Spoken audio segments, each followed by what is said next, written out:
사회문화 공사 한번 같이 볼게요. 들어갑시다. 정책은 현실 사회 속에 존재한 각종 문제 해결을 위한 실천적 수단이래요. 자, 그러면 목적이죠. 정책의 목적. 자, 그리고 더 나은 미래상의 정립을 위해 정부가 제시한 일련의 방향 또는 지침이래. 여기가 정에 가깝겠네요. 그쵸? 정책은 누가 하는 거야? 정부가 제시하는 거야. 그럼 목적은 뭐야? 더 나은 미래상의 정립. 또 뭐 있어? 현실 사회 속에 존재한 각종 문제 해결을 위한 것, 이렇게 보시면 되겠네요.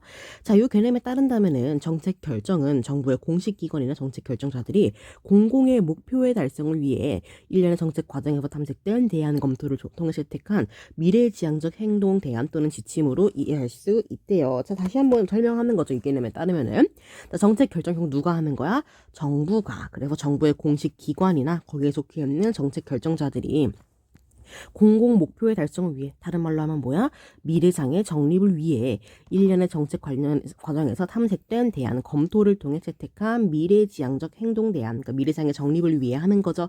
지침으로 이해할 수 있대요.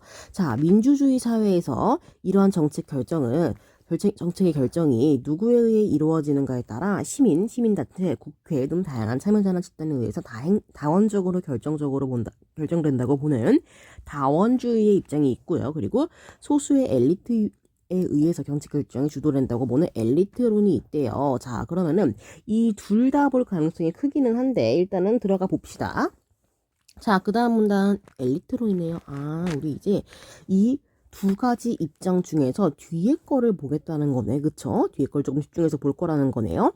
엘리트론 중에서도 실증 연구를 통해 등장한 신엘리트론, 그 엘리트론 중에서도 신엘리트론이다. 그쵸? 실증 연구를 한 게 이거라는 거야. 사회는 소수의 지배 엘리트와 조직화되지 못한 일반 시민들로 구성되어 있대. 그럼 지배 엘리트는 조직화되었겠네요. 그쵸?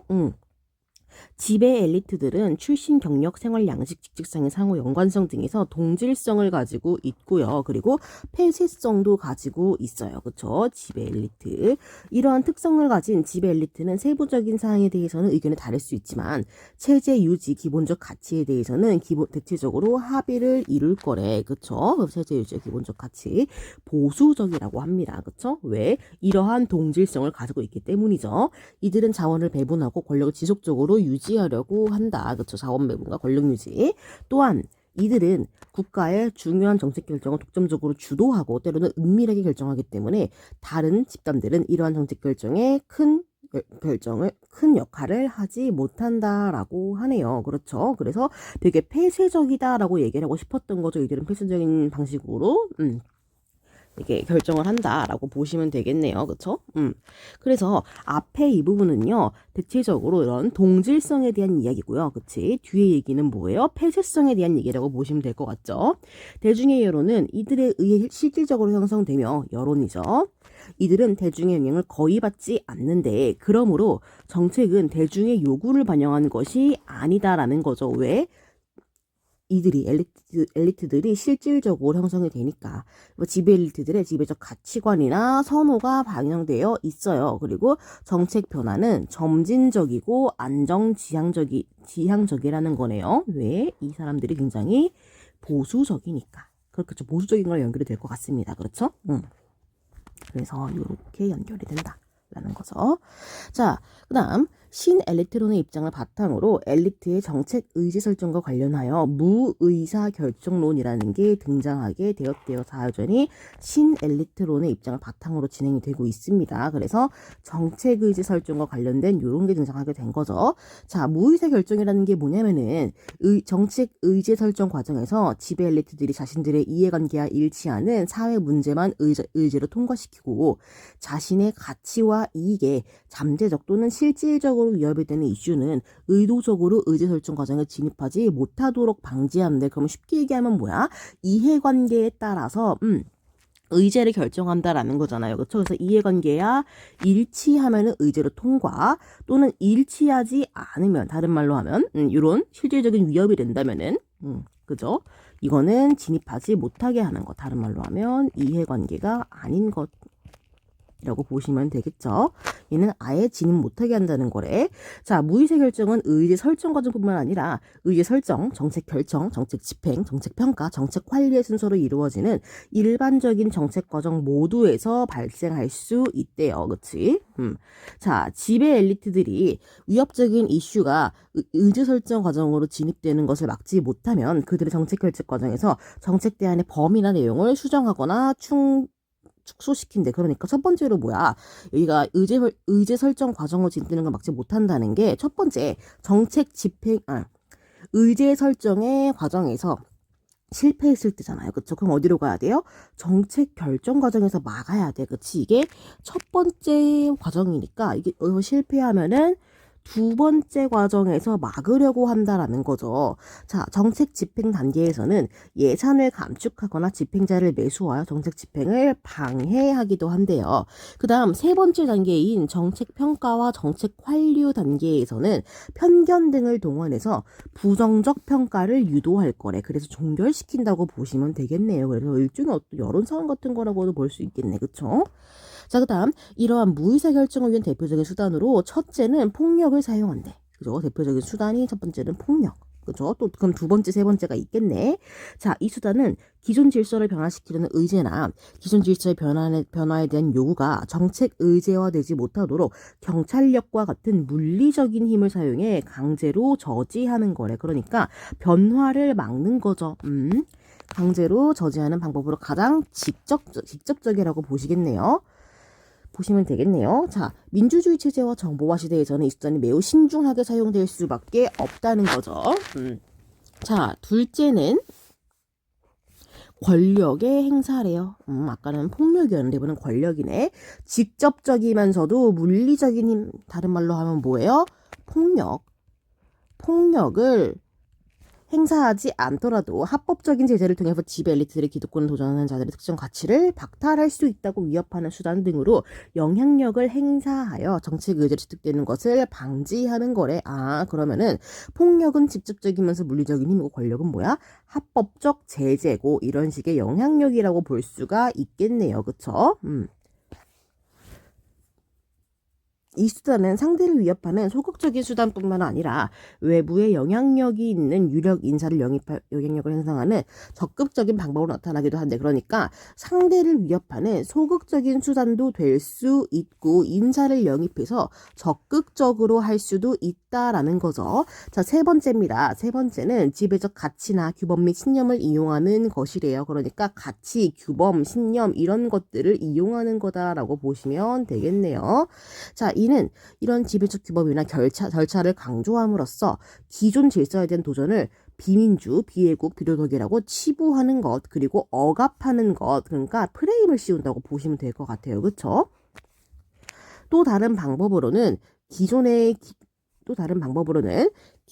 규범, 규칙, 절차 자체를 새로운 것으로 수정하거나 강화해서 이런 요구가 의제화되지 못하도록 봉쇄하기도 한데, 이런 세 가지 정도의 수단이 있다는 거죠. 그래서 요 세 가지 수단의 방법이 모두 나와 있기 때문에 각자의 어떤 차이가 있는지, 어떤 식으로 사용이 되는지 잘 기억해 두시는 게 좋겠죠. 자, 이러한 무의사 결정의 수단, 그러니까 세 가지였죠. 폭력, 권력, 그리고 마지막으로 지배적 가치나 기본 및 신념, 이런 것들. 현대 사회에 들어서는 둘째나 셋째의 방법, 그러니까 아까 얘기했었죠.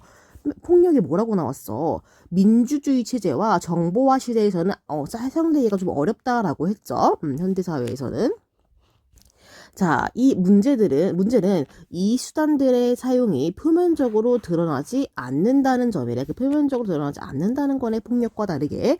이에 대해 프레이라는 사람은 무의사 결정이 이루어졌는지 확인하기 위한 절차로 핵심 쟁점의 선정, 영향력에 대한 기대의 정당화, 방지 권력 체계의 증명이라는 걸 제시했대. 그러니까 이게 지금 작은 따옴표로 연결이 되어 있잖아요. 그럼 되게 중요한 거겠죠? 자, 그래서 각각 하나하나가 다 핵심어가 될 겁니다.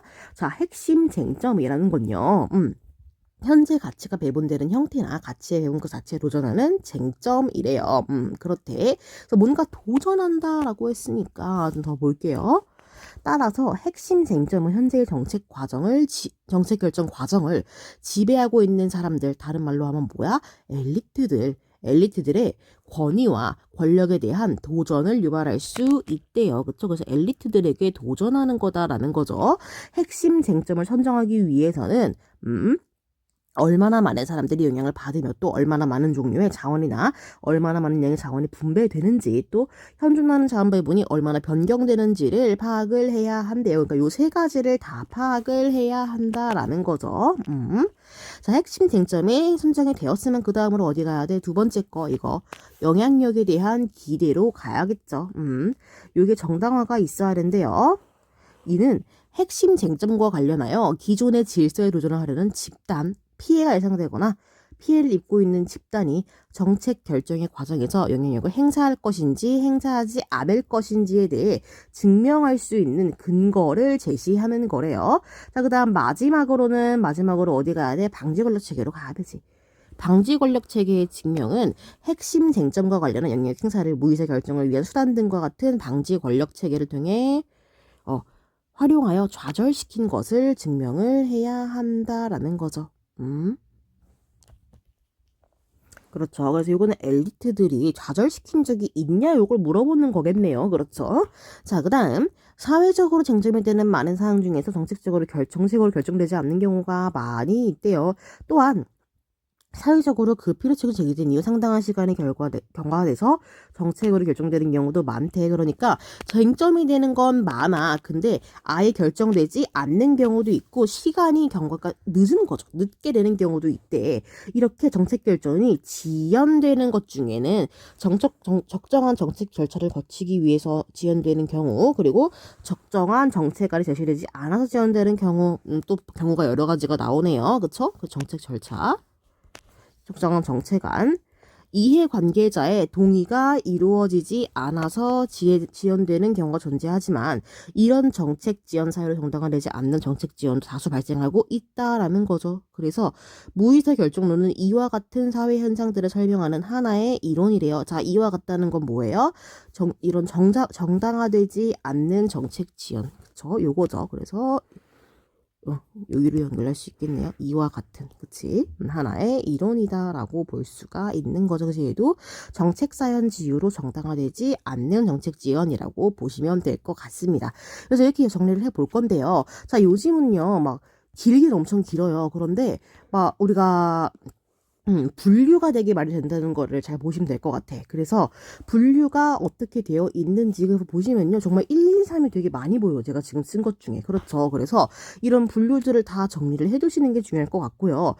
각 그런 분류된 이후의 것들에 대한 설명은 생각보다 되게 많지가 않아요. 그러니까 일단 분류를 잘하는 게 첫 번째 목표다라고 보시면 될 것 같습니다. 그래서 한번 잘 정리를 해보세요.